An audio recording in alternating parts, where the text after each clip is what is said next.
నమస్కారం. నేను Chandu. June second వీక్‌కి సంబంధించిన కరెంట్ అఫైర్స్ ఏమేమున్నాయో చూద్దాం. అంతర్జాతీయం ఐక్యరాజ్యసమితి 2025ను క్వాంటమ్ సైన్స్ అండ్ టెక్నాలజీ ఏడాదిగా ఐక్యరాజ్యసమితి ప్రకటించింది. ఈ ప్రతిపాదనను ఐక్యరాజ్యసమితి సర్వప్రతినిధి సభలో ఘన తీర్మానం రూపంలో ప్రవేశపెట్టగా ఆమోదం పొందింది. జర్మన్ శాస్త్రవేత్త వర్నర్ హైసెన్బర్గ్ జన్మించి 2025 నాటికి 100 సంవత్సరాలు పూర్తవుతుంది. క్వాంటమ్ పరిజ్ఞానానికి ఆయనను ఆద్యుడిగా భావిస్తారు. ఇప్పటికే 2025కు సంబంధించిన సంవత్సరాలు అంతర్జాతీయ సహకార సంవత్సరం, అంతర్జాతీయ హిమనీనాదాల పరిరక్షణ సంవత్సరం, బ్రిక్స్ కూటమి. బ్రిక్స్ కూటమిలోని విదేశాంగ శాఖ మంత్రుల సమావేశం రష్యాలో నిర్వహించారు. ప్రపంచ వాణిజ్యాన్ని మరింత పెంపొందించడంతో సుస్థిరాభివృద్ధి లక్ష్యాల సాధనకు కలిసికట్టుగా పనిచేయాలని ఇందులో నిర్ణయించారు.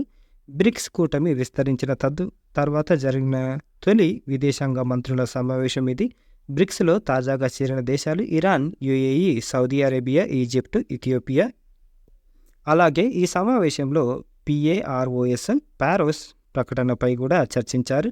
దీని పూర్తి రూపం prevention of arms race in outer space, అంటే అంతరిక్షంలో ఆయుధాల పోటీని నిషేధించే ఒప్పందం. యుఎన్ఎస్పి ఇజ్రాయెల్, గాజాల మధ్య కాల్పుల విరమణ ఒప్పందానికి అమెరికా ప్రవేశపెట్టిన తీర్మానానికి ఆమోదం లభించింది. ఇందులో ప్రధానంగా 3 అంశాలు ఇమిడి ఉన్నాయి. అవి హమాస్ నిర్బంధించిన అందరినీ బేషరతుగా విడిచిపెట్టడం, అలాగే ఇజ్రాయెల్ అదుపులో ఉన్న పాలస్తీనా వాసుల విడుదల, గాజా పునర్నిర్మాణానికి సహాయం, గాజా అభివృద్ధికి దీర్ఘకాల ప్రణాళిక, గాజాను పూర్తి స్థాయిలో గతంలో లాగా నిర్మించేందుకు బహుళ సంవత్సరాల వ్యూహం. భద్రతా మండలికి కొత్తగా 5 దేశాలు ఎన్నికయ్యాయి. 2025 జనవరి 1న ఇవి తాత్కాలిక సభ్య దేశాలుగా ప్రవేశిస్తాయి. ఈ దఫా ఎన్నికైన దేశాలు Pakistan, Somalia, Panama, Denmark, Greece. ప్రపంచ బ్యాంకు భారతదేశంలో 73వ రాజ్యాంగ సవరణ చట్టం ద్వారా భారతదేశంలో ఏర్పడిన పంచాయతీరాజ్ వ్యవస్థలపై ప్రపంచ బ్యాంకు అధ్యయనం చేసింది. ఈ వ్యవస్థల వల్ల సామాన్యులు, మహిళలు రాజకీయాల్లో ప్రాధాన్యాన్ని పొందారని పేర్కొంది. దాదాపు 21 రాష్ట్రాల్లో మహిళలకు రిజర్వేషన్ కూడా ఉందని పేర్కొంది. అయితే ఆ వ్యవస్థలు నిధుల లేమితో ఇబ్బందులు ఎదుర్కొంటున్నాయని, ప్రధానంగా గ్రాంట్లపై ఆధారపడుతున్నందున ఆశించిన రీతిలో పనిచేయడం లేదని వెల్లడించింది. అలాగే ఇటీవల ప్రపంచ బ్యాంకు కంటైనర్ పోర్ట్ పర్ఫార్మెన్స్ ఇండెక్స్ను విడుదల చేసింది. ఆంధ్రప్రదేశ్లోని విశాఖపట్నం పోర్ట్ అథారిటీ 19వ స్థానంలో నిలిచింది. జిమెక్స్ 2024 భారత్ పాక్ జిమెక్స్ 2024 పేరుతో సైనిక విన్యాసాన్ని ప్రారంభించాయి. జపాన్లోని యొకోసుకాలో 2 దశల్లో జరిగాయి. అవి తీర దశ, రెండోది సముద్ర దశ. భారత్ నుంచి INS శివాలిక్, జపాన్ నుంచి గైడెడ్ క్షిపణి JS యుగిరి విన్యాసాల్లో పాల్గొన్నాయి. ప్రపంచ లింగ భేద సూచిని ప్రపంచ ఆర్థిక ఫోరం విడుదల చేసింది. ఇందులో భారత్ 129వ స్థానంలో ఉంది. తొలి 4 స్థానాల్లో వరుసగా ఐస్లాండ్, ఫిన్లాండ్, నార్వే, న్యూజిలాండ్ ఉన్నాయి. స్వీడన్ 5వ స్థానంలో ఉంది. దక్షిణాసియా దేశాలు తీసుకుంటే బంగ్లాదేశ్ 99, నేపాల్ 117, శ్రీలంక 122, భూటాన్ 124, మాల్దీవ్స్ 132, పాకిస్తాన్ 145 స్థానాల్లో ఉన్నాయి. యునెస్కో హరిత పాఠ్యాంశ మార్గదర్శకత్వం, హరిత పాఠశాల నాణ్యత ప్రమాణాల కార్యక్రమాన్ని యునెస్కో ప్రారంభించింది. 2030 నాటికి ప్రపంచవ్యాప్తంగా కనీసం 50% పాఠశాలలను పర్యావరణ అనుకూలంగా మార్చాలన్నది ఈ కార్యక్రమ లక్ష్యం. మలావి దేశ ఉపాధ్యక్షుడు సౌలోస్ చిలిమా విమాన ప్రమాదంలో మరణించారు. ఇటీవల ఇరాన్ అధ్యక్షుడు కూడా ఇలాగే చనిపోయిన సంగతి తెలిసిందే. మరి ఎవరు చనిపోయారు అనేది కామెంట్ చేయండి. కెన్యా తూర్పు ఆఫ్రికా దేశం కెన్యాలోని నైరోబీలో ఎగ్జిమ్ బ్యాంకు తన శాఖను ప్రారంభించింది. భారత వాణిజ్యాన్ని పెంచే లక్ష్యంతో అక్కడ శాఖను ఏర్పాటు చేయనున్నారు. భారత తూర్పు ఆఫ్రికాల మధ్య వాణిజ్యం పెరిగింది. 2013లో ఇది $9.7 బిలియన్ ఉండగా 2022 నాటికి $12.9 బిలియన్ చేరింది.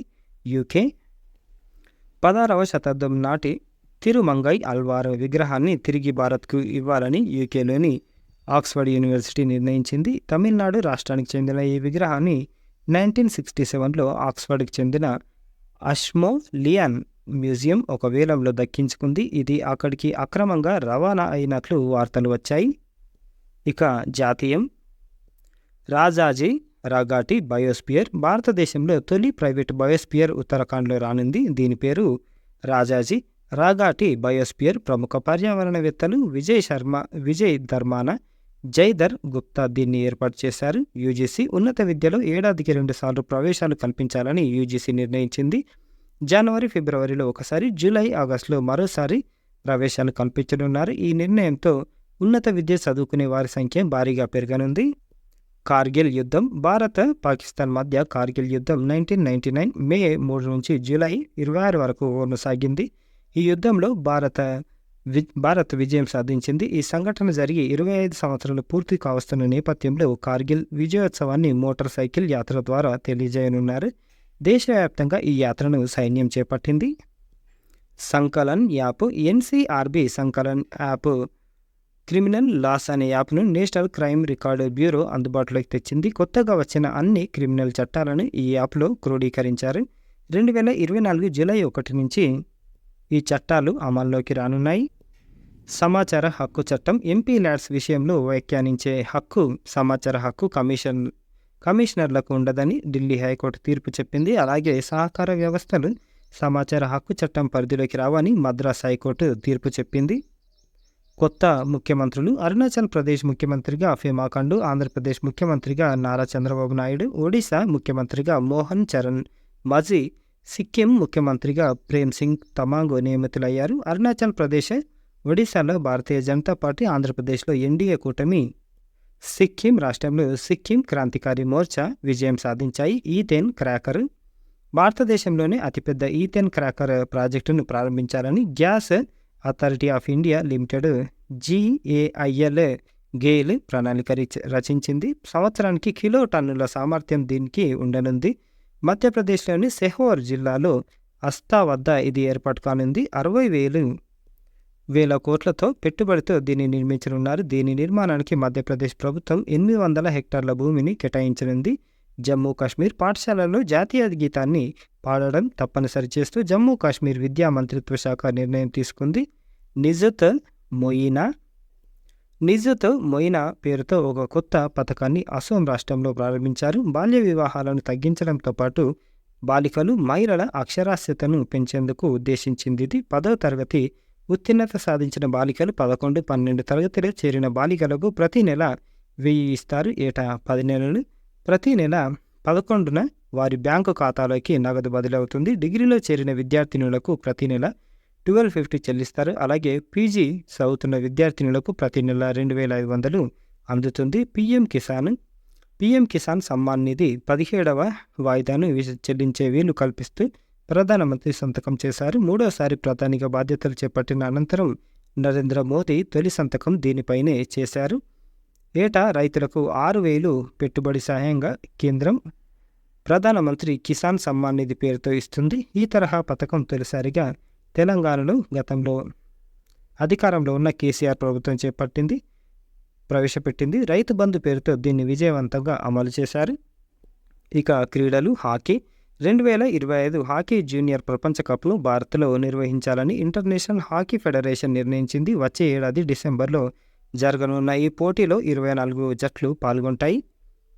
వార్తల్లో వ్యక్తులు అజిత్ దోవల్ భారత జాతీయ భద్రతా సలహాదారుగా మరో దఫా అజిత్ దోవల్ నియమితులయ్యారు. జ్యోతి విజ్ పిక్కీ డైరెక్టర్ జనరల్గా జ్యోతి విజ్ నియమితులయ్యారు. ప్రస్తుతం ఆమె ఇదే సంస్థలో అదనపు డైరెక్టర్ జనరల్గా ఉన్నారు. పిక్కీ పూర్తి రూపం federation of Indian chambers of commerce and industry. FICCI పూర్తి రూపం federation of Indian chambers of commerce and industry. Inderpal Singh Bindra competition commission of India సెక్రటరీగా ఇందర్పాల్ సింగ్ బింద్రా నియమితులయ్యారు. ఉపేంద్ర ద్వివేది భారత సైనికాధ్యక్షుడిగా జూన్ 30న బాధ్యతలను ఉపేంద్ర ద్వివేది స్వీకరించనున్నారు. గతంలో ఆయన ఉత్తర సైనిక కమాండర్ డైరెక్టర్ జనరల్గా విధులు నిర్వహించారు. ఆయనకు సైన్యంలో 39 సంవత్సరాల అనుభవం ఉంది. ఫిల్ మోల్ యంగ్ కామరూన్ మాజీ ప్రధానమంత్రి ఫిల్మోన్ యంగ్ ఐక్యరాజ్య సమితి 79వ సాధారణ సభకు అధ్యక్షుడిగా ఎన్నికయ్యారు. ఈ సమావేశం ఈ ఏడాది సెప్టెంబర్లో ప్రారంభం కానుంది. ప్రస్తుతం 78వ సభా సమావేశం కొనసాగుతుంది. దీనికి ఫ్రాన్సిస్ నేతృత్వం వహిస్తున్నారు. ఇవి రాజేంద్ర శర్మ గారు ఇచ్చిన కరెంట్ అఫైర్స్. నమస్తే తెలంగాణ నుంచి. లైక్ చేయండి, షేర్ చేయండి, సబ్స్క్రైబ్ చేయండి. థ్యాంక్ యూ, ధన్యవాదాలు.